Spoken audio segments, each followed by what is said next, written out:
家里红枣太多，秀秀教大家另一种吃法，咬一口嘎嘣脆，好吃停不下来，原色原味原香。将红枣用清水多清洗几遍，清洗干净，再放在太阳下完全晾干水分。晾干水分后，咱们找一个去核神器，将红枣核去掉。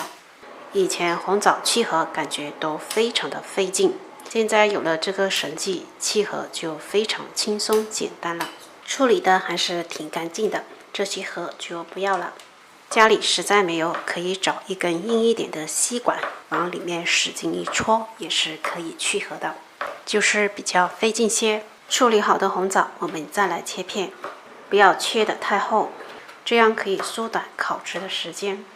像这样大小的红枣，切4刀就可以了。切好的红枣真漂亮。趁这个时间，烤箱上下火100度，先提前预热5分钟，将它装在烤盘上。